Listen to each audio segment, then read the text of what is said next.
Bonjour à tous et merci d'être présents ce soir pour cet événement organisé par le Forum 104 et le Pacte civique sur un sujet qui va devenir de plus en plus prégnant, qui est le sujet de l'après-Covid au plan de la vie de la société et notamment de la vie économique.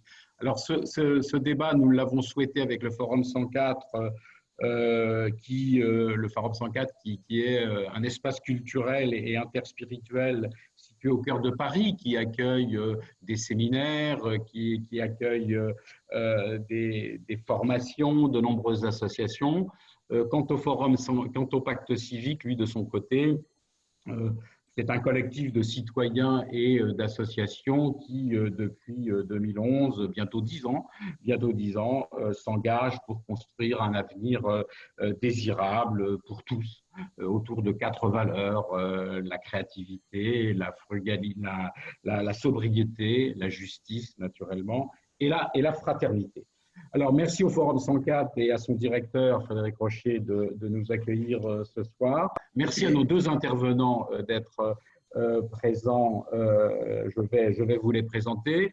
Je veux aussi signaler à l'image et le remercier la présence de Jean-Claude Bouteau, qui va jouer un rôle important puisque c'est lui qui va réguler vos questions pour que cette conférence soit véritablement une conférence interactive.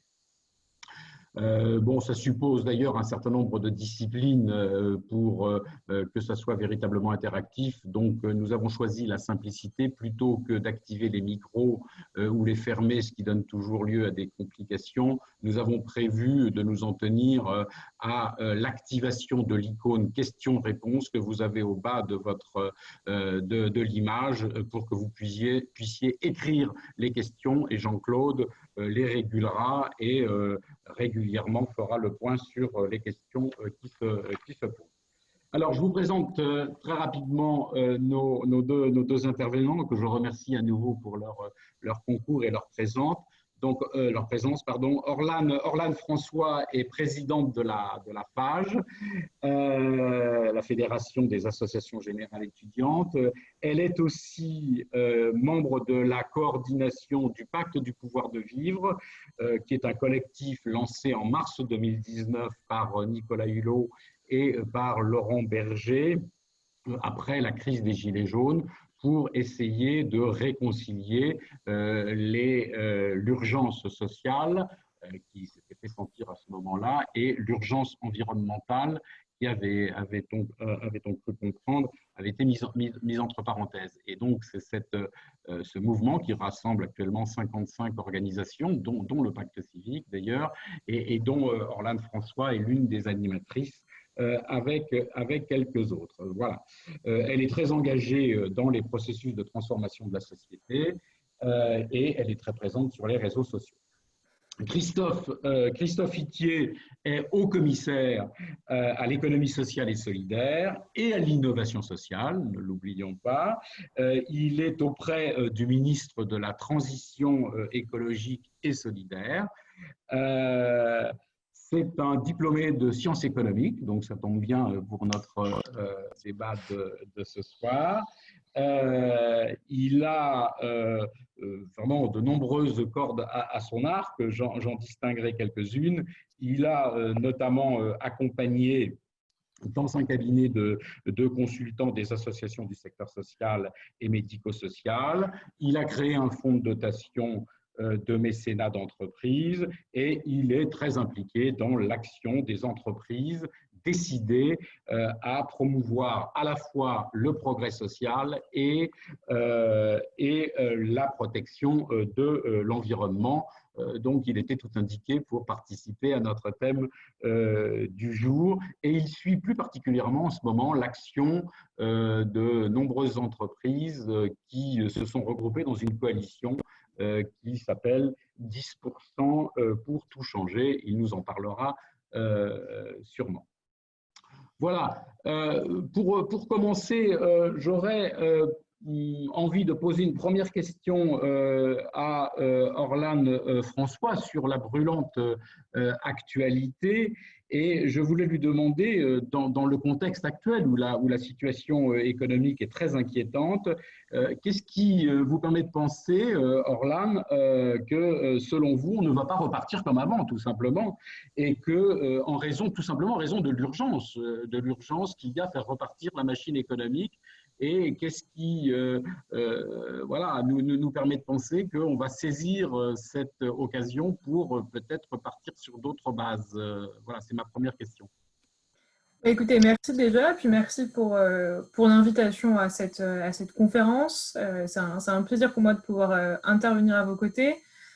Pour répondre à cette première question, hein, qui est une première question assez globale sur la situation qu'on est en train de vivre aujourd'hui, alors j'aurais préféré, la question de qu'est-ce qui me fait penser qu'il y aura un après, ou en tout cas quelque chose de différent, c'est plutôt, je tournerai plutôt dans nous, pourquoi on demande en tant qu'organisation, alors nous en tant qu'organisation d'étudiants et de jeunes, mais aussi via le pacte du pouvoir de vivre, vous l'avez dit, on en fait partie, vous aussi, pourquoi on demande à ce qu'il y ait un après crise Covid-19, pourquoi on le dit, on le répète depuis plusieurs mois maintenant, il ne faut pas repartir dans le même sens, c'est parce qu'on est persuadé depuis avant la crise maintenant qu'il faut une transformation profonde économique, sociale, environnementale, démocratique.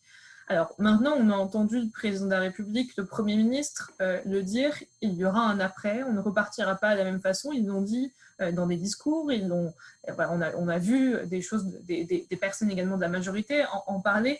Maintenant, ce qu'on dit, c'est qu'il faut que ça passe de paroles aux actes.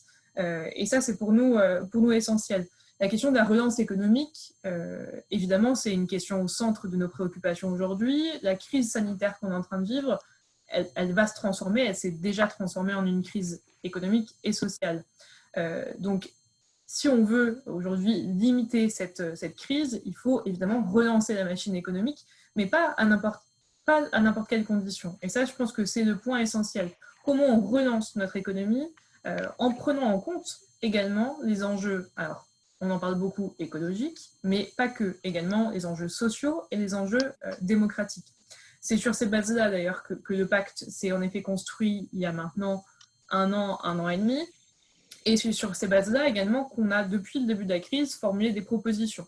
Alors, on a fait des premières propositions pour l'après-confinement, le confinement, une fois qu'on sort du confinement, une fois qu'on est sorti du confinement strict, comme on l'a connu le 11 mai, mais on demande également au gouvernement à ce qu'on construise l'après ensemble. Et ça, c'est un point qui est essentiel pour nous, parce que c'est ce que nos organisations disent depuis plusieurs mois maintenant, même depuis le début du quinquennat. On a une difficulté qui s'est exprimée en termes de dialogue social entre les organisations syndicales, entre ONG, entre associations et entre le gouvernement. Là, on a refait un appel au Premier ministre, au Président de la République en disant « Attention, il y a des enjeux à construire le monde d'après, mais il ne faut pas que ça se fasse chacun de notre côté. Il faut qu'on puisse construire globalement et ensemble. » Et c'est pour ça qu'on a demandé, là, dans le cadre de nos 15 propositions d'après-confinement, la tenue d'une conférence de transformation écologique et sociale.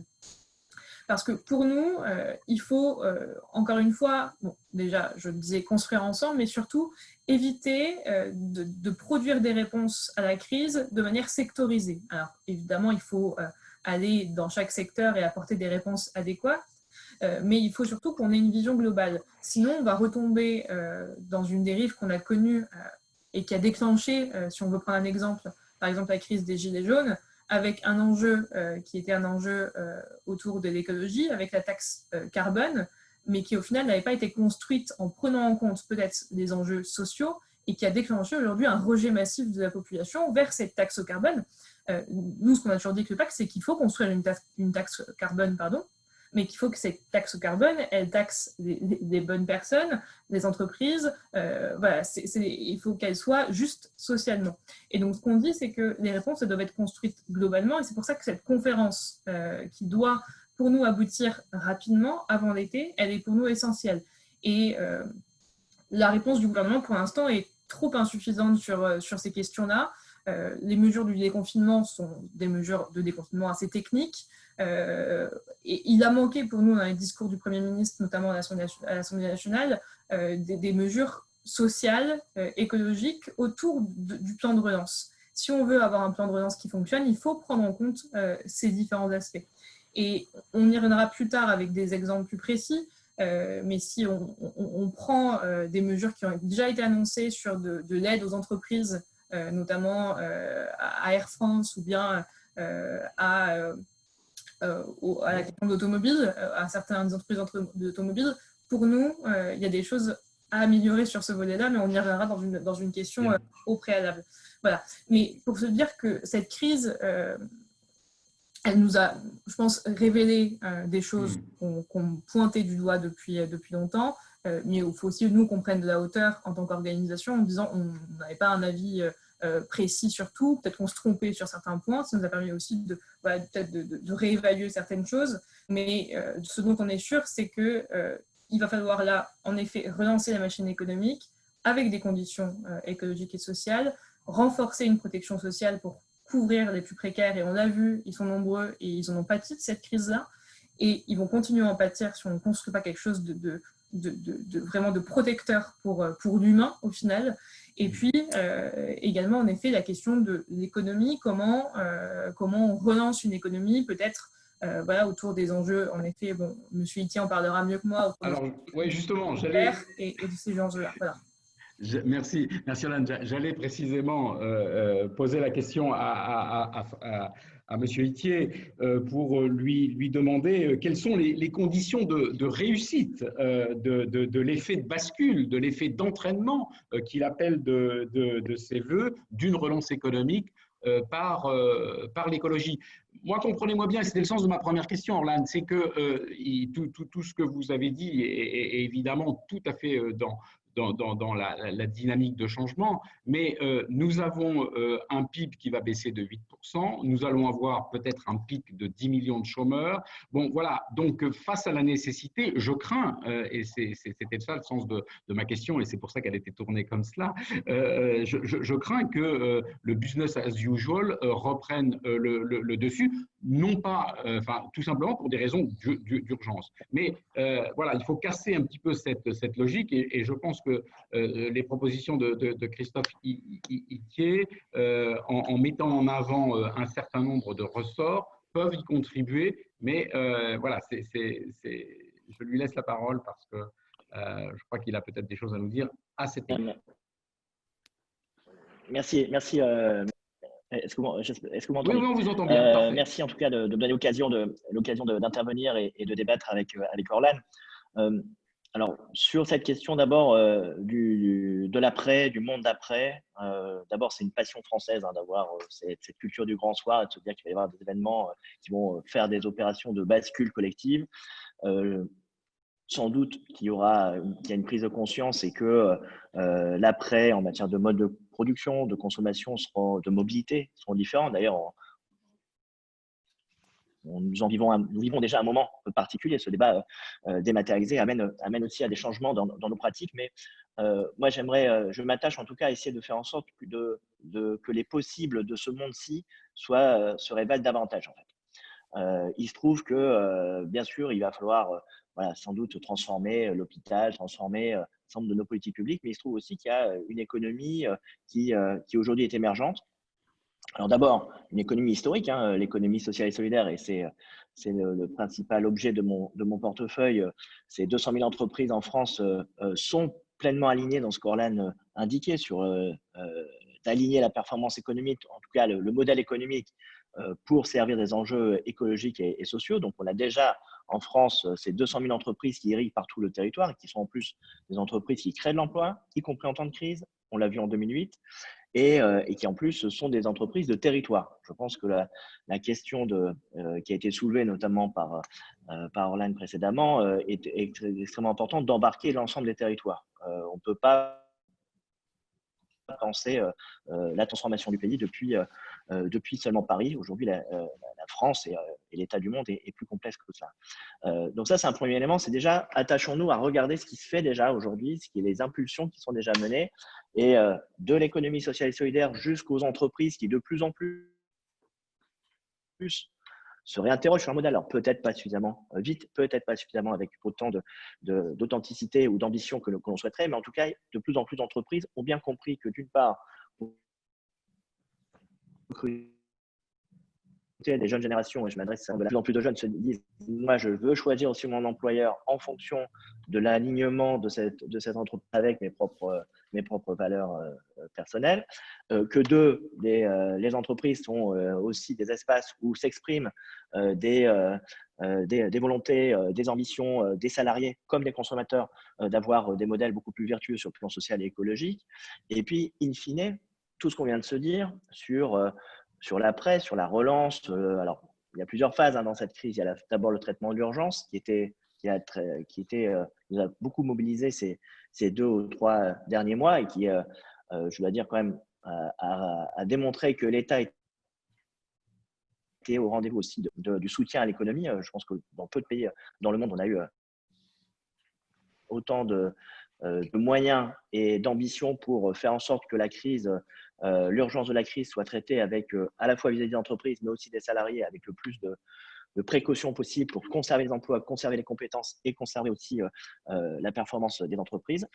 Là, on est dans une deuxième phase, qui est une phase plutôt de rebond, où il faut redémarrer la machine et ouvrir ensuite dans une troisième phase, qui est celle qu'évoquait Orlan sur les changements structurels, l'accélération en fait des changements structurels qu'il nous faut conduire au regard de du constat qui était déjà posé avant, à la fois climatique et écologique, à la fois des inégalités qui se creusent, à la fois des fractures territoriales qui demeurent dans ce pays et qui, in fine, conduisent à des fractures politiques. Donc tout ça est aujourd'hui cadencé. Il faut, d'abord, je pense que ce que nous enseigne la crise, au-delà de la question de la fragilité de notre modèle ou de la non-durabilité du modèle, c'est aussi que pour sortir de ces enjeux qui sont des enjeux des communs, en fait. On a remis au centre de notre univers, de nos politiques économiques notamment, la question des communs. On a fait le choix de la santé et de la préservation de la cohésion sociale au détriment de l'économie. Et je pense que ça, c'est un point de bascule qui est extrêmement important, pas seulement symbolique, et pas seulement au regard des vies qui ont pu être sauvées, mais aussi extrêmement important pour l'avenir. On a remis les communs au centre de la décision. Et c'est ça qu'il va falloir préserver. Deuxièmement, préserver, et là c'est quelque chose qui m'est cher, l'esprit de coalition. Dans ce moment de crise, nous avons réussi. Alors évidemment, l'unité nationale n'est jamais parfaite et nous sommes français, donc on a un peu ce caractère-là aussi. Mais en tout cas, il y a un esprit de coalition qui impose que, chacune des parties prenantes sorte de ces zones de confort. Ça a été vrai de l'État qui a cassé son dogme budgétaire pour être au rendez-vous de la crise. C'est vrai des entreprises qui ont fait preuve d'inventivité, de l'ESS pour continuer à mener des actions de solidarité, à accompagner, soigner, comme des entreprises classiques qui ont mis leurs appareils productifs au service de la crise, comme des citoyens de la société civile qui, eux aussi, ont développé des trésors de créativité pour gérer en fait ce moment ensemble qui a été un moment de changement radical lié au confinement. Et c'est cet esprit de coalition qu'il faut conserver. Parce que dans ce que relevait Orlan en disant il faut co-construire, travailler ensemble davantage que ça n'a pu être le cas, moi je crois qu'il ne suffira pas de conférences, d'états généraux, de Grenelle, de Ségur, etc. Ça, ce sont des momentum. Il faut que ça s'inscrive dans la durée. Une coalition ne fonctionne que si on l'inscrit dans la durée, c'est-à-dire que très tôt, on travaille ensemble en faisant des petits pas pour arriver ensuite à créer des chemins communs. C'est précisément pourquoi, vous l'avez souligné, j'ai lancé la coalition 10% il y a de ça maintenant 1 an, au moment de la loi Pacte, du vote de la loi Pacte, en se disant que finalement, ce momentum qu'on vivait à l'époque d'entreprises qui de plus en plus s'engagent pour l'écologie, s'engagent pour la résorption des inégalités, que ce momentum, on devait le faire, l'accélérer. Et l'accélérer par le biais justement d'une coalition qui ne résume pas cela au SBF 120, au CAC 40, c'est-à-dire aux ces grandes entreprises qui communiquent beaucoup, hein, et on a un certain nombre de leaders d'opinion sur ce sujet. Vous avez cité Emmanuel Faber tout à l'heure qui engage son groupe dans cette transformation, et c'est courageux. Mais c'est aussi, on en parle beaucoup de ces grandes entreprises, mais c'est aussi des TPE, des PME, des ETI. Qui, elles, d'abord, souvent sont déjà engagées dans cette transformation, mais qui aussi ont besoin, nous avons besoin de ces entreprises pour faire cette transformation dans l'ensemble du territoire. Il n'y aurait rien de pire que nous ayons les happy few de l'économie qui se réunissent dans les ministères pour imprimer ce changement, et que nous ignorions ou ne prenions pas en considération, des ETI, des PME, des TPE qui font déjà des choses dans les territoires, et l'ESS est un élément. Et deuxièmement, des PME, des ETI et des TPE qui se disent « mais moi, je sens qu'il faut que je fasse quelque chose, mais je fais comment ? Parce que je n'ai pas les moyens dans mon entreprise forcément de travailler ces sujets-là. Je n'ai pas une direction de la RSE, je n'ai pas forcément une direction de l'engagement, et j'ai besoin qu'on m'aide à franchir des pas pour que ces pas que je franchis, qui sont des pas sur un chemin compliqué. Il faut se le dire, c'est compliqué pour nous, citoyens. On doit abandonner un certain nombre de zones de confort, voire de zones de plaisir, pour être au rendez-vous des enjeux de la planète et de l'humanité. C'est compliqué aussi pour les entreprises. Donc, c'est un chemin d'exigence à nous, pouvoir public, de créer ces effets d'entraînement. Et c'est toute l'ambition de cette coalition 10% pour tout changer, de réunir pouvoir public, société civile, acteurs économiques, et de faire en sorte que ce qui est aujourd'hui à la périphérie et qui est un peu singulier devienne demain la norme, avec les entreprises de l'ESS, les entreprises à mission, les entreprises qui s'engagent pour l'écologie et le social. Merci. Alors, j'ai une question là qui m'est posée sur la conversation du webinaire Zoom. Une question justement sur alors deux grandes entreprises, hein, Air France et Renault. Une question de Claude Arroux qui me demande comment elles vont vivre cette période. Et derrière, et c'est une question que j'aimerais poser à Orlane, comment pensez-vous que l'aide de l'État, qui est considérable, enfin on est en milliards, 7 milliards je crois de prêts garantis pour Air France, 5 milliards pour Renault, comment vous voyez ce dispositif en termes de contrepartie, est-ce que vraiment, alors il y a eu un débat là-dessus, le ministre s'est exprimé, etc. Mais je crois que c'est très très important qu'on soit bien au clair sur cette question des contreparties, sur des sommes qui sont finalement considérables, avec des sites fermés, les conséquences sur l'emploi. Orlane ?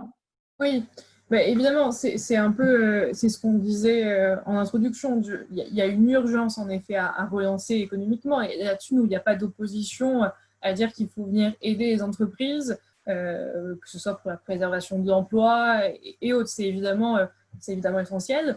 Il y a eu des choses qui ont été faites pendant la crise pour soutenir les entreprises. Maintenant, en effet, il y a des secteurs qui ont été touchés d'une manière un peu différente et qu'il va falloir aider grâce à un investissement, des dotations, des prêts, peu importe. La question autour de Renault et d'Air France. Mais ça nous montre encore une fois que peut-être qu'avec le gouvernement, là, on a un point de désaccord sur comment, dans l'urgence, on s'adapte aussi pour repartir pour ne pas refaire, entre guillemets, les erreurs du passé. Nous, ce qu'on a dit avec le pacte et depuis le début de la crise, c'est que s'il est essentiel de venir aider ces entreprises, et avec aussi une vision bien particulière sur les petites et moyennes entreprises, c'est que ces aides, elles doivent être pour nous conditionnées. Elles doivent être conditionnées sur des conditions écologiques et sociales. Écologique, c'est tout. Si on prend l'exemple typique d'Air France et de Renault, le secteur de l'aéronautique et d'automobile, il y a eu des accords de Paris signés il y a peu, notamment autour des enjeux et des normes carbone. Il faut s'assurer, si on vient aider financièrement ces entreprises, qu'il y ait un respect de ces accords de Paris, notamment au niveau des normes carbone. Qu'on vienne aussi respecter ce qui vient s'inscrire dans le Green Deal européen autour des enjeux environnementaux. Donc, pour nous, c'était essentiel, et ça n'a pas été le cas. Et ça nous pose réellement question. Autour des enjeux sociaux également, la question, pour nous, il faudrait que si on aide ces entreprises, qu'il y ait un moratoire autour des dividendes, du versement des dividendes, qu'on ait des engagements forts sur la rémunération, y compris les écarts de rémunération entre dirigeants et employés et salariés de l'entreprise. Donc ça, c'était pour nous des conditions sine qua non à l'investissement financier si on ne voulait pas reproduire les erreurs du passé. Maintenant, il y a eu un choix différent qui a été fait. Et ça, c'est quelque chose pour nous qui ne va pas dans le bon sens et qui nous laisse à croire que justement les paroles qui avaient été prononcées par le président de la République qui disaient qu'il y aurait un après et qu'on ne repartirait pas dans la même direction, là, nous inquiète un peu avec ces premières mesures et ces premiers projets de loi rectificatifs.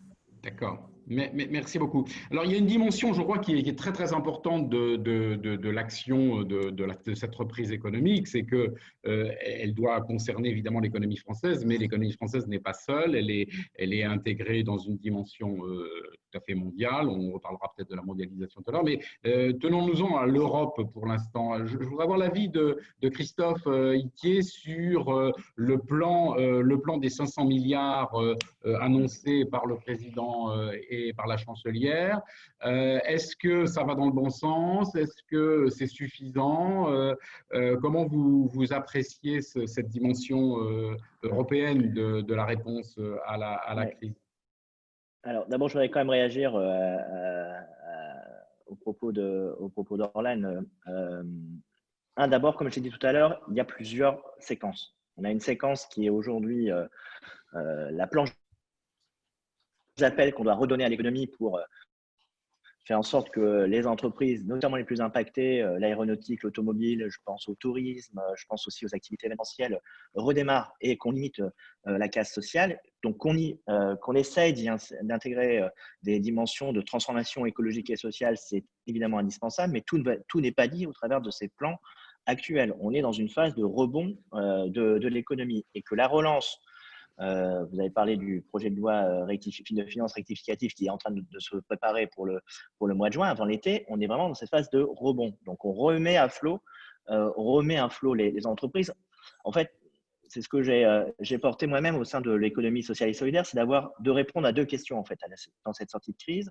La première, c'est répondre à ce que nous impose la crise, c'est-à-dire cette activité perturbée, contrariée, limitée pour un certain nombre de secteurs d'activité. Donc, comment on remet à flot, on redémarre cette économie et ensuite répondre à ce que nous révèle la crise. Et ce que nous révèle la crise, c'est d'accélérer la transition écologique et solidaire, si je fais un résumé. Donc, il y a des temporalités qui sont différentes. Par ailleurs, voilà, sur les premières mesures, il y a quand même, là aujourd'hui, il y a le plan automobile qui vient d'être annoncé. On voit bien que la question environnementale est au centre aussi de ces mesures et que l'enjeu, c'est encore une fois d'accompagner les entreprises dans ces transformations. Pour Air France, idem. Alors bien sûr, ce n'est jamais satisfaisant au regard de l'urgence climatique, mais nous faisons aussi en fonction d'un écosystème concurrentiel de ces entreprises, nous faisons aussi en fonction d'une question de l'emploi, des compétences. Demain, bouger un certain nombre de modes de production dans un certain nombre de secteurs imposera qu'on accompagne l'ensemble des salariés vers ces nouvelles compétences, qu'on fonctionne différemment. Et tout ça, ce sont des chantiers de transformation extrêmement puissants. Donc, il y a à la fois ce temps du rebond et demain celui de la relance. Et celui de la relance, là, c'est là la vérité des faits. C'est-à-dire, est-ce que nous serons capables, encore une fois, en coalition, de dessiner de nouvelles perspectives. Moi, je pense par exemple pour ce qui relève du secteur qui est sur ma responsabilité, c'est est-ce qu'on va passer en fait d'innovation sociale et environnementale qui irrigue l'ensemble du territoire à vraiment une transformation de l'économie. Et pourquoi demain nous ne commencerions pas à structurer de nouvelles filières à impact social et environnemental qui sont les inspirateurs du modèle de consommation, de production, de mobilité, de logement dont nous avons besoin là dans cette sortie de crise, mais nous allons avoir besoin demain pour dessiner un monde plus soutenable sur le plan écologique, social et même démocratique. Pour ce qui est de l'Europe, d'abord, je pense qu'on peut se réjouir que l'Europe soit au rendez-vous de cette sortie de crise, notamment avec un leadership français et allemand. Maintenant, l'enjeu, c'est de convaincre l'ensemble des États de nous rejoindre dans cette dynamique. Et est-ce que ça sera suffisant? Là, pour le coup, il faut quand même se dire qu'aujourd'hui, en termes d'évaluation des besoins, tout ne va pas se faire là dans les prochains mois. Et il va falloir mettre en place des instruments instruments financiers, des instruments d'accompagnement. C'est exactement ce que l'on fait, par exemple, pour l'économie sociale et solidaire, les designer, les co-construire avec l'ensemble des acteurs pour ensuite en faire varier l'ampleur en fonction des impacts de la crise. Les impacts de la crise, notamment au niveau social, ce n'est pas là tout de suite, ça sera sans doute cet hiver ou cet automne. Et donc, il va falloir préparer ces outils qui doivent être opérationnels pour permettre d'amortir les chocs qui vont être à rebours, malheureusement, dans cette crise qui va être profonde et dans la durée. Et donc, sur l'Europe, je pense que c'est plutôt extrêmement positif. On va travailler aussi avec le commissaire Nicolas Schmit un plan pour l'économie sociale pour permettre aussi que les fonds européens viennent aussi soutenir les entreprises sociales, les entreprises de l'économie sociale et solidaire. Mais je rebondis quand même sur ce que vous dites, Christophe. J'ai le sentiment que d'organiser les choses de manière très séquentielle, comme vous le proposez, c'est-à-dire premier temps, deuxième temps, est-ce qu'il n'y a pas là un risque, c'est-à-dire que le premier temps l'emporte très vite sur le deuxième, c'est-à-dire qu'on reparte business as usual tout de suite parce qu'il faut relancer les questions d'urgence. Et voilà, moi je suis très interrogatif là-dessus est très inquiet parce que l'urgence prime et on voit bien que le pays sera d'accord pour dire ben oui, il faut éviter qu'il y ait davantage de chômage, il faut que ça redémarre, etc., etc. C'est pour ça que moi je crois beaucoup, et là j'aimerais avoir votre avis et celui d'Orlan, sur des plans ciblés. Alors je pensais, j'en avais repéré 3 ou 4, la rénovation thermique des bâtiments publics et privés. Je pense qu'il y a toute une série d'emplois nouveaux et de formations qu'il faut faire. Le développement du fret ferroviaire, la France a donné ce. Non, les deux en ont. Celui qui a une barbe. Le développement des circuits courts en matière agricole. C'est le nouveau commissaire à l'économie sociale. Le séquençage, réagissons tout de suite, puis ensuite on se lance dans une dynamique plus porteuse, parfois me fait peur. Hein? Ouais, j'entends bien, mais alors il y a un micro qui fonctionne là, j'en entends. Oui, Jean-Claude Bouteau souhaite intervenir. Peut-être Jean-Claude, pardon Christophe. Jean-Claude, tu as des questions? Alors, attends voir. Non, mais moi, pour répondre à votre remarque, j'ai mis mon micro. Oui, voilà. Vas-y. Alors, j'ai vu bien sûr les questions sur l'industrie automobile et l'aéronautique. Là, j'ai une question sur un secteur très particulier, mais important, je pense, de l'économie sociale et solidaire, c'est celui des coopératives. Est-ce que vous avez d'ores et déjà des projets ou des idées plus précises sur les coopératives par rapport à ce qui est envisagé sur l'ensemble de l'économie sociale et solidaire? Et puis, dans le domaine de l'économie sociale et solidaire, quelqu'un pose une question qu'on n'a pas encore abordée, qui est la relation, les conditions de travail, le caractère qu'on pourrait souhaiter d'être de la culture, du bien-être dans ce type de modèle économique. Alors, juste c'est pour vous. Oui, j'ai bien compris. D'abord, pour répondre quand même à la question de Jackie, on est sur des séquences extrêmement courtes.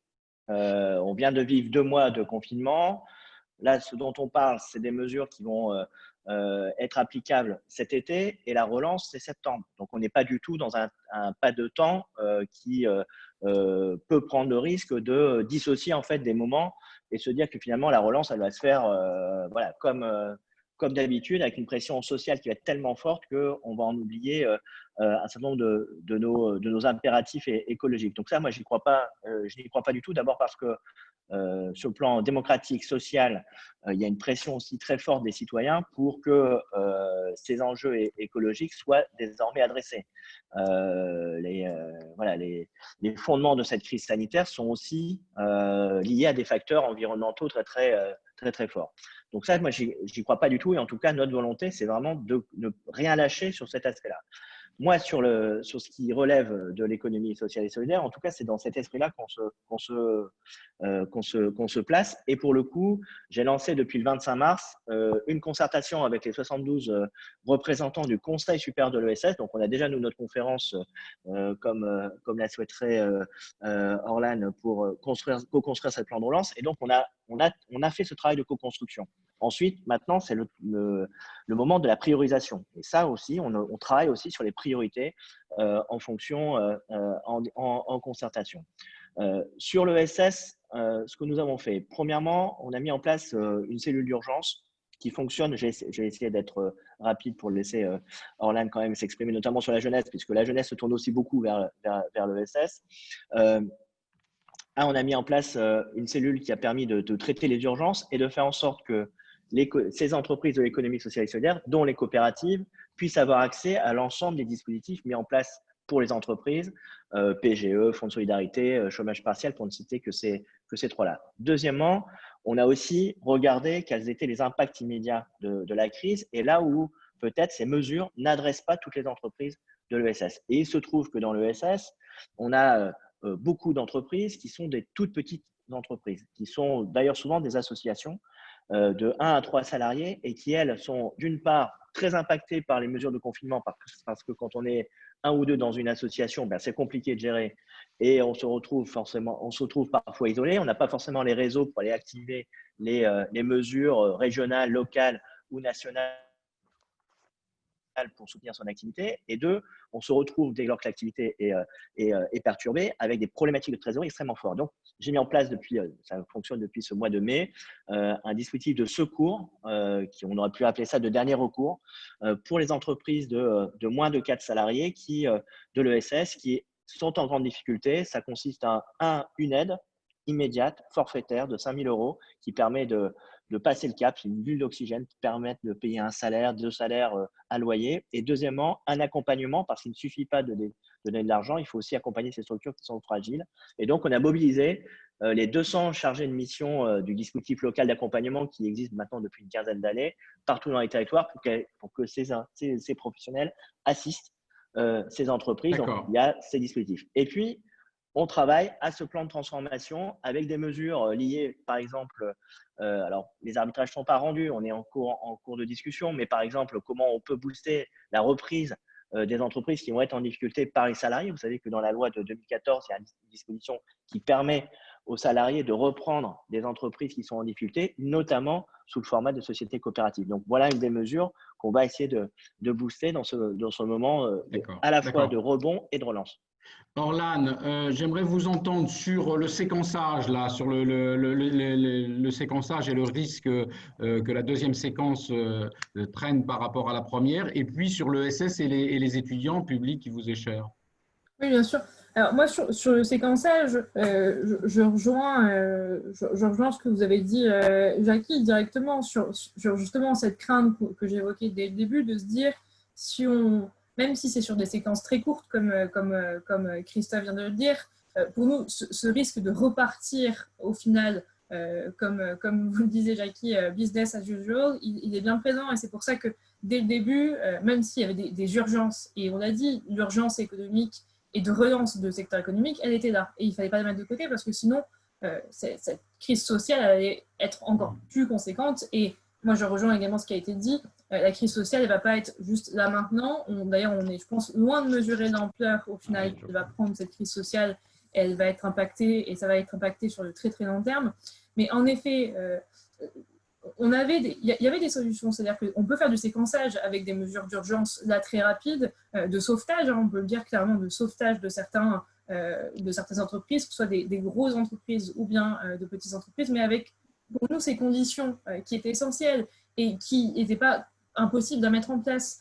Donc voilà, même si pour nous on séquence, il fallait séquencer avec des conditions justement pour dès le début se dire on ne repart pas dans le même sens et on ne repart pas avec les mêmes risques et la même situation, parce que ça a été dit aussi, je crois qu'il y a une aspiration citoyenne autour de ces enjeux écologiques et sociaux. Aujourd'hui, je pense qu'on ne peut plus le nier, et on l'a vu ces dernières années avec, en effet, les jeunes qui disent aujourd'hui, moi, je ne veux plus aller travailler dans une entreprise qui ne respectent pas les objectifs du développement durable, que ce soit sur le volet économique, social, environnemental, des jeunes qui aujourd'hui sont descendus par milliers dans la rue pour dire, et partout dans le monde, hein, donc partout dans le monde, on peut dire même par millions dans la rue pour dire il est temps d'enseigner différemment aussi à nos futurs dirigeants, il est temps de changer et de faire évoluer notre société sur ces enjeux-là. Donc moi, je ne suis pas non plus celle qui croit au grand soir et où tout va changer du jour au lendemain parce qu'on le dit. Mais par contre, il aurait fallu qu'il y ait des engagements et on va continuer à les pousser parce que rien n'est perdu. Il ne faut pas non plus qu'on rentre dans une logique où ça y est, au final, on n'a pas changé et rien ne va changer. Je crois que le combat il est devant nous parce qu'on a encore des temps qui s'annoncent devant nous, notamment avec le projet de loi de finances 2021, le projet de loi de finances de la sécurité sociale également qui va être un gros temps social. Donc il y a aussi les enjeux qui vont perdurer et qui seront toujours là. Sur le volet de l'économie sociale et solidaire, sur ce volet-là, moi je pense que il y a un vrai enjeu à développer, mais comme les enjeux de l'écologie, à développer l'enjeu de la formation et de la sensibilisation. Amener l'économie sociale et solidaire dans la formation des plus jeunes, à l'université, dans les écoles, dans les collèges, dans les lycées, expliquer ce que c'est. C'est pour nous essentiel et c'est des attentes au final qui sont assez fortes. Et on a des jeunes qui s'engagent de plus en plus dans ce domaine-là via notamment le monde associatif. Et je crois que c'est notamment un pan de l'économie sociale et solidaire qu'il ne faut surtout pas oublier, ce secteur associatif. Et on l'a vu en plus dans la crise qui est essentielle, notamment la cohésion sociale sur notre territoire et qui depuis des années est quand même en difficulté avec un financement qui vient à manquer, des diminutions aussi de financement, la question des contrats aidés. Alors, il y a eu un changement de cap sur les contrats aidés avec des parcours en plein compétences, mais on peut se rendre compte qu'au final, ça ne vient pas équilibrer les pertes et qu'on a des difficultés pour les associations. Donc, je crois qu'il y a un vrai enjeu sur l'économie sociale et solidaire à venir soutenir justement ce secteur associatif et coopératif. Et c'est une aspiration là, des jeunes, pour le coup, qui veulent s'engager. Et au-delà de ça, à le faire découvrir plus largement et à le présenter plus largement et à l'enseigner aussi d'une manière différente. Et là, après, on rentre aussi dans la question de l'enseignement de l'économie dans l'université, de la recherche en économie et comment on diversifie aussi les pans de recherche et d'enseignement dans l'économie à l'université. Ouais, sur ce point, permettez-moi, je vais intervenir. Oui. D'abord, évidemment, quand on parle de ESS, c'est parce que je répondais à la question sur la coopérative, mais évidemment, 70%, 75% des entreprises ESS sont des associations, alors de tailles diverses, de champs d'intervention divers, mais ce sont les premières entreprises de l'ESS en nombre, d'où l'importance de ce dispositif de secours qu'on a mis en place et qu'on va amplifier dans les mois qui viennent. Et pour le coup, dans cette phase de rebond-relance, peu importe, en tout cas, nous souhaitons développer tous les dispositifs de soutien au secteur associatif qui, vous l'avez dit, est essentiel pour maintenir aussi cette cohésion sociale dont on a besoin, notamment dans cette période où les choses vont quand même tanguer de manière très, très forte. Sur ce que vous avez évoqué, moi, je vous rejoins sur le constat que, en fait, il y a deux choses. Il y a comment on embarque davantage. Je pense que pour tous ces chantiers-là qui sont difficiles, on n'y arrivera pas par le rapport de force. Gouvernement, société civile, entreprise, business as usual contre les entreprises modèles. On n'y arrivera pas de cette façon-là. On a déjà essayé, hein, ça fait 20 ans qu'on essaye.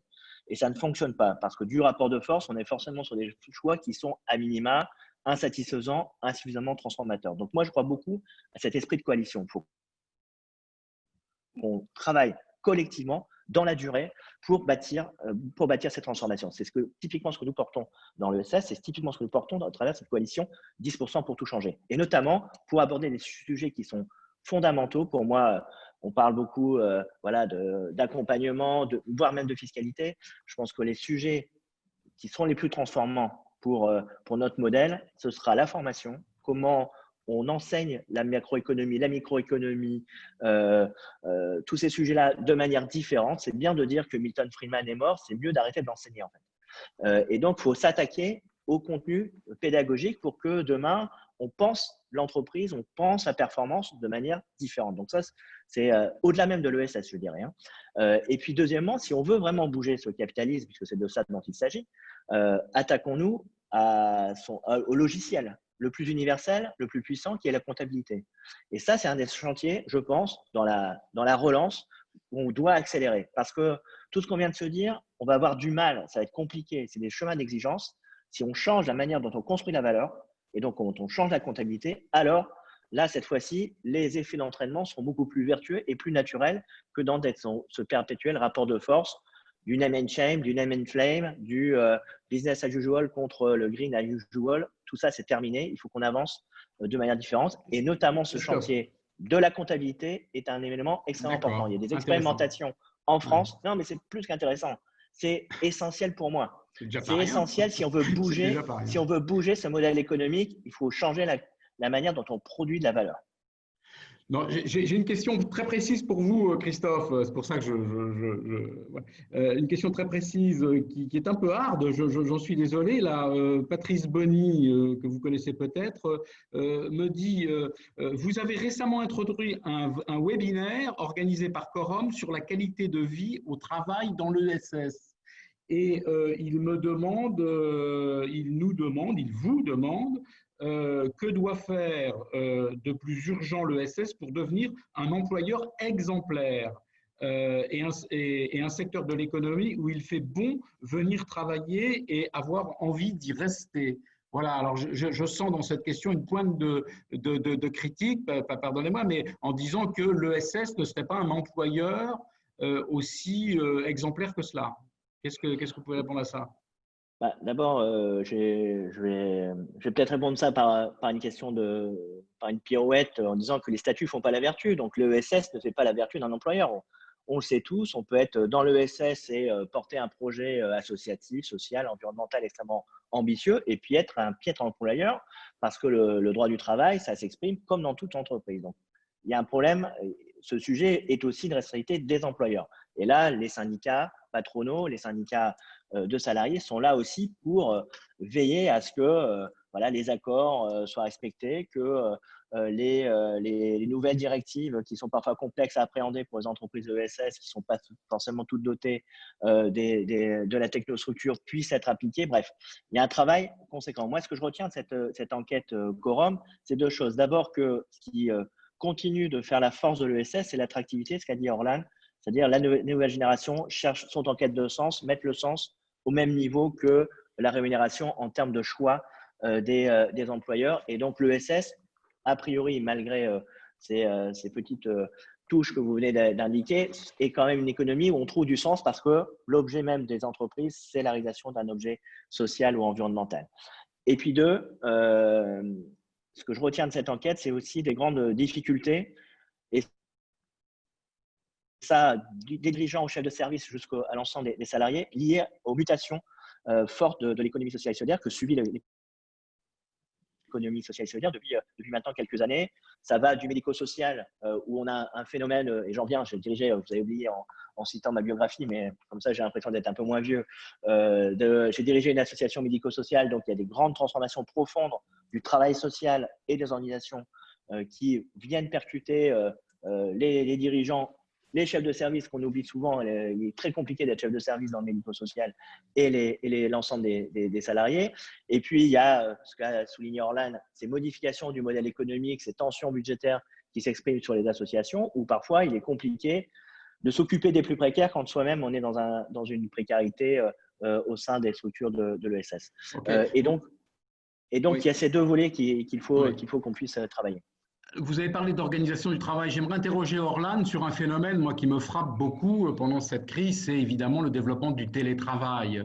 Est-ce que c'est conjoncturel ou bien est-ce qu'on a là un mouvement assez puissant, un mouvement de fond qui, dans une société de service, une économie de service quand même très développée dans notre pays, ne va pas prendre le pas sur le reste avec toutes les… Moi, ce qui m'inquiète un peu, hein, c'est les conséquences que cela peut avoir sur la vie au travail, sur la séparation entre la vie privée et la vie professionnelle. Donc, quel est votre regard, vous qui êtes proche des étudiants, de ce phénomène-là qui est en train de monter, et est-ce que vous avez les mêmes craintes que moi?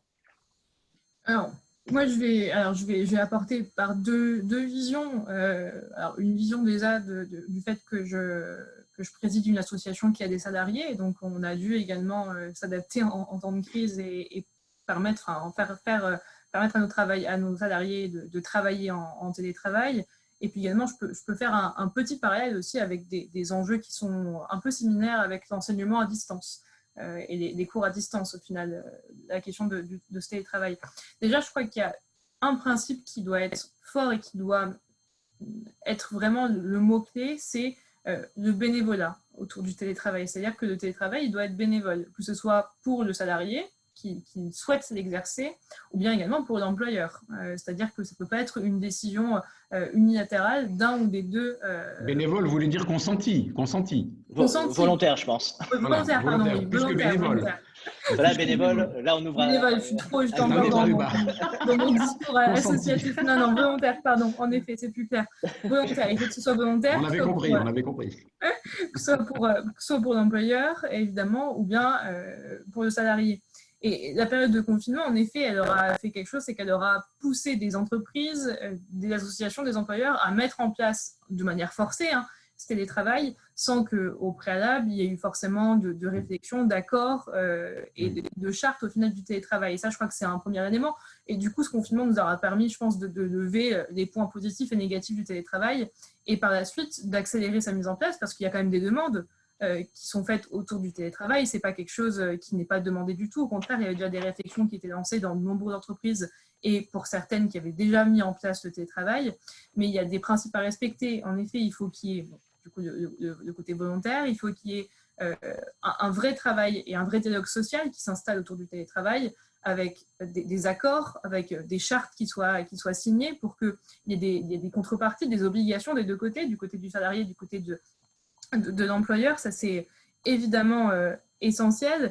Et puis, ça demande aussi une réflexion plus globale autour de l'organisation du travail. Ce n'est pas juste le télétravail et pas le télétravail.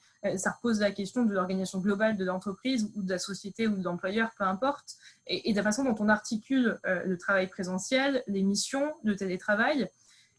Et je vous rejoins sur les inquiétudes qui peuvent exister autour des dérives que ça peut apporter sur le volet différenciation du lieu de travail et du lieu de vie personnelle.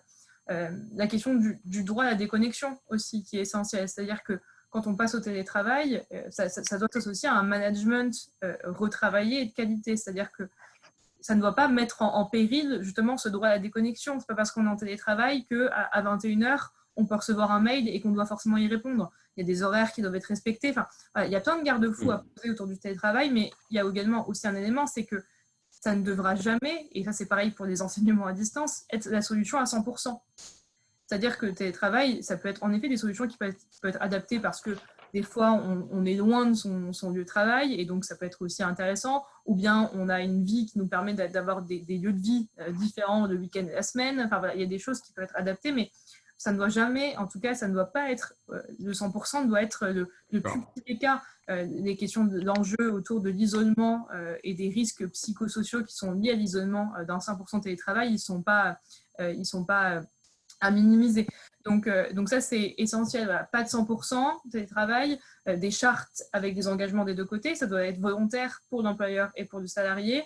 Et puis, ensuite, ça doit repenser de manière plus globale l'organisation du travail pour tout le monde et dans tous les cas.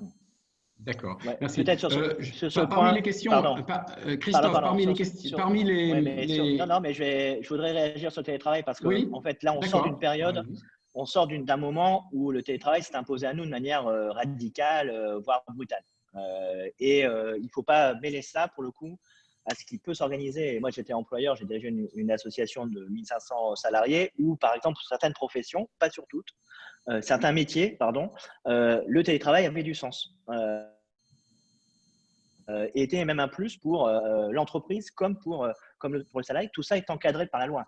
Tout ça est encadré par des accords d'entreprise. Donc, plus qu'une charte, ce sont des accords qui sont négociés au sein de l'entreprise avec les syndicats, avec l'employeur et avec l'ensemble des représentants du personnel. Donc, tout ça est très, très encadré aujourd'hui.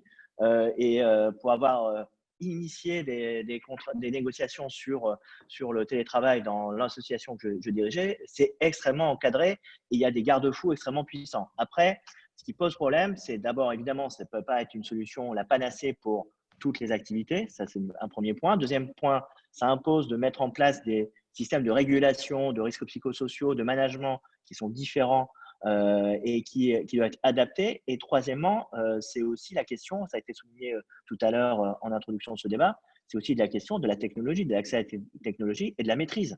On n'est pas tous égaux au-delà de la situation familiale, au-delà de la situation professionnelle, dans la maîtrise des outils et dans notre accès. Si on travaille dans des zones blanches, si on habite dans les zones blanches, vous pouvez imaginer tout le travail que vous voulez, c'est juste pas possible. Donc, et après, il y a la question de la maîtrise de ces outils. Et donc, tout ça, en tout cas, est encadré aujourd'hui dans les accords d'entreprise. Bon, il est 18h58. Bon, je voudrais, avant qu'on termine, vous poser encore à chacun d'entre vous une question, essayer de répondre relativement rapidement.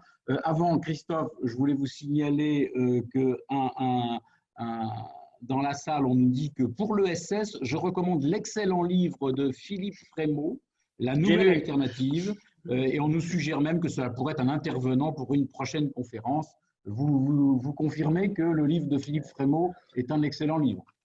Ça nourrit la réflexion et je suis prêt à faire un débat avec lui sur ce sujet d'ailleurs. D'accord, je sens qu'il y a matière à débat, c'est intéressant. Alors, dernière question à l'un et à l'autre. Moi, ce qui me frappe peut-être pour Orlane, c'est que la transformation écologique qui est largement devant nous implique beaucoup de formation, beaucoup de reconversion, de nouveaux métiers bon, dans le domaine de la rénovation thermique, des nouvelles mobilités, etc. Est-ce que, Orlane, vous sentez notre appareil de formation que vous connaissez bien, au sens large du terme, hein, éducation nationale, formation professionnelle, apprentissage, en mesure et en capacité d'assurer cette mutation nécessaire sur une période relativement courte, car encore une fois, moi je crois vraiment beaucoup à cette question de temporalité pour la formation à ces nouveaux métiers. Voilà, question longue, réponse courte, s'il vous plaît. Je vais essayer d'être rapide, mais les enjeux autour de la formation tout au long de la vie, c'est des choses qui pour moi, en tout cas, et pour mon organisation, existaient depuis longtemps, parce qu'au-delà des enjeux autour de la transition écologique, où en effet, on demande une reformation, une requalification, une réorientation dans le métier exercé, on a aujourd'hui une population, une jeunesse, et même nos salariés actuels, hein, qui, quand ils commencent un travail à 25 ans, ils n'ont pas forcément envie, 20 ans plus tard, d'avoir le même. Et ils n'ont pas forcément envie de rester à la même place, ou même des fois dans le même domaine. Donc ça, c'est des enjeux qui existent depuis bien longtemps. Et la question de l'accès à une formation tout au long de la vie, pour nous, c'est un vrai enjeu. Et justement, de casser ce lien entre formation initiale, donc ce qu'on fait quand on est jeune jusqu'à notre diplôme de fin d'études supérieures, et la formation continue professionnelle. Voilà, comment on lie tout ça dans une formation tout au long de la vie. Et on a des appareils qui sont capables de supporter, l'université, l'éducation nationale, on a des organismes aussi de formation professionnelle qui ont des ressources nécessaires. Il faut juste comment on articule tout ce petit monde et comment on fait se coordonner tout ce petit monde. Aujourd'hui, on a des universités qui sont des ressources magiques pour la formation des salariés et des personnes qui veulent se reconvertir, qu'on utilise peu ou pas assez. Et là, du coup, ça demande vraiment à comment on implique tous ces appareils-là qui existent aujourd'hui en France, comment on les coordonne ensemble et comment on donne la possibilité à chaque individu de suivre cette formation continue. Et là, après, on parle aussi dans des enjeux de financement de la formation continue et aussi de notre liberté personnelle à choisir de se reformer à n'importe quel moment de sa vie et de pouvoir le faire financièrement. Parce qu'au-delà de financer la formation, aussi des fois financer sa vie à côté. C'est-à-dire que si on a un métier et que d'un coup on a envie d'en changer sans que ça soit une demande de l'employeur d'ailleurs, il faut pouvoir payer de la formation, mais aussi compenser la perte de son salaire si on perd son salaire. Donc voilà, c'est une protection de l'individu qui aujourd'hui, je pense, est à améliorer. Merci. Jean-Claude, je te vois à l'écran. Tu as des choses, des questions Oui. Et après, je terminerai par une dernière question à Christophe. Mais vas-y. J'ai deux questions là, tu n'as pas vu encore. L'une qui est en rapport avec la fréquente référence d'Orlan aux accords de Paris. On nous demande quelle suite sera donnée aux propositions de la Convention citoyenne pour le climat. Bon. Et puis, au niveau du comment faire, effectivement, comment peut-on espérer et parvenir à réunir le consensus dans l'action et la conscience d'un objectif commun. En ce qui me concerne, à la limite de la plaisanterie à propos de la réforme de la comptabilité, ce qui m'est très intéressant comme sujet, parce qu'on n'en parle pas assez souvent, et ça, la comptabilité, je le conçois, a un sens, c'est pas simplement des chiffres. Est-ce qu'on concevra un jour que le personnel ne soit plus comptabilisé dans les charges, mais dans les ressources? Bien, alors première partie de l'intervention de Jean-Claude pour Orlan sur la Convention citoyenne sur le climat, enfin ses propositions. Bon, on attend ça avec impatience pour le 21 juin, je crois. Mais enfin, Orlan a peut-être bon.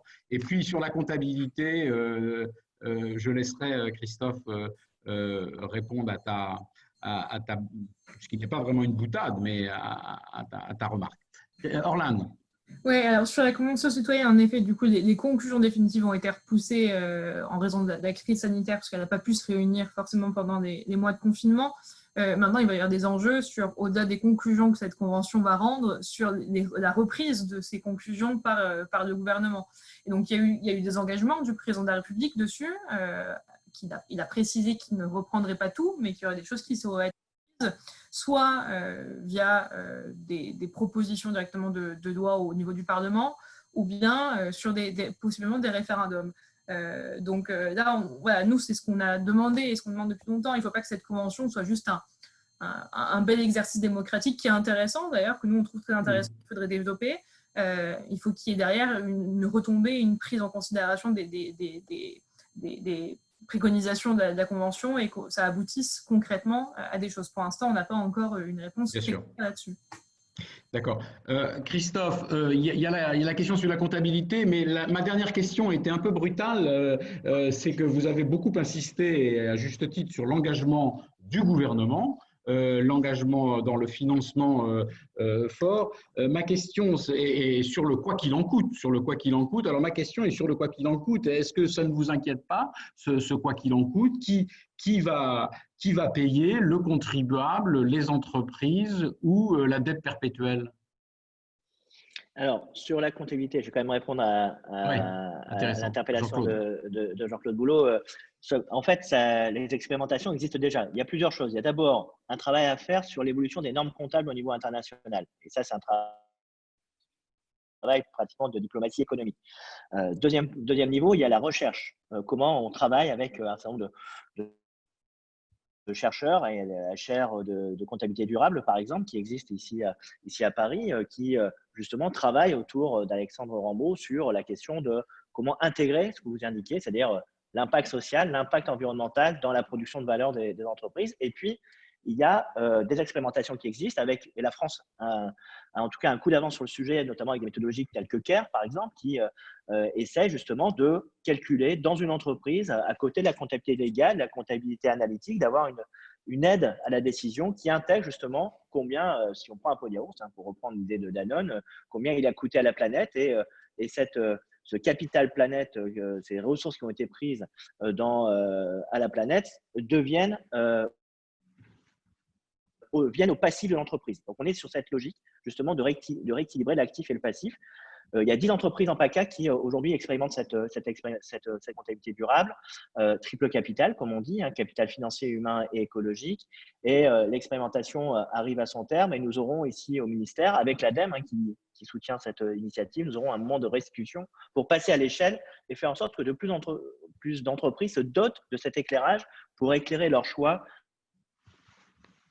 pour les 10 années qui viennent. Alors après, pour quoi qu'il en coûte, d'abord, cette crise, elle est à la fois, évidemment, elle va imposer des moyens, mais elle réinterroge surtout, et c'est ce que je voulais dire quand on a parlé de l'Europe, le problème de gouvernance. En fait, ce qu'on se rend compte en matière de mondialisation, c'est qu'on a un problème de gouvernance mondiale. C'est qu'aujourd'hui, on est confronté à des problématiques qui nous dépassent, qui dépassent évidemment l'échelle nationale, qui dépassent même l'échelle européenne, et on souffre d'une gouvernance politique mondiale. Et c'est cela qui est aujourd'hui le plus pénalisant. Et c'est parce qu'on va avoir cette gouvernance, on va pousser sur cette gouvernance mondiale, qu'on va pouvoir avoir aussi une gouvernance financière mondiale. Si aujourd'hui la Banque européenne, si aujourd'hui l'Europe s'engage sur ce plan, c'est qu'aussi on est en train de changer notre logiciel et de faire en sorte qu'on collectivise, on rend collectif l'impact financier de cette crise. Et donc ce quoi qu'il en coûte est aujourd'hui mondial. On le voit bien aux États-Unis, 38 millions de chômeurs dans ce pays en quelques semaines, une montée exponentielle. Malheureusement, on ne sait pas encore trop les impacts, y compris sanitaires et sociaux, en Amérique du Sud, qui devient l'épicentre du virus. On sortira de cette crise si on renforce cette gouvernance mondiale, y compris sur l'aspect financier, parce que les choix d'endettement, s'ils sont individuels, évidemment, on va être très vite frappé par le mur des réalités. En revanche, si on le prend de manière collective, on peut collectiviser aussi le risque. Il faut qu'on soit à la hauteur aussi de cette gouvernance mondiale. Bien, voilà, il est 20h10. Merci beaucoup. Il est temps de terminer notre débat. Vraiment, je vous remercie. Je ne ferai pas de conclusion, si ce n'est que quand même, j'ai le sentiment à vous écouter tous les deux et parfois vous n'étiez pas en accord, mais parfois vous n'étiez pas en désaccord et que il me semble qu'il y a un espace de convergence possible. Ce qui me vient à l'esprit aussi, c'est que à la différence de Houellebecq, je dirais que l'après, c'est pas comme avant et peut-être en pire, mais on peut espérer, à vous écouter, que l'après recèle des germes prometteurs d'amélioration pour une société plus juste, plus fraternelle, plus créative et plus sobre. Voilà.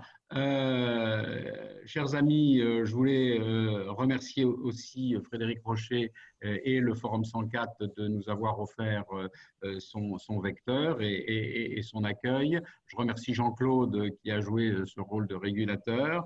Et puis, merci à tous les participants qui ont bien voulu nous écouter. Et je ne dis pas que nous ne renouvellerons pas cette expérience intéressante avec des conditions techniques peut-être améliorées pour qu'il y ait effectivement des prises de parole de la salle, même si elle est virtuelle. Merci Orlan, merci Christophe, merci Jean-Claude. À bientôt. Merci à vous. À n'en pas douter. Merci. Et Merci, bonne soirée. Au revoir.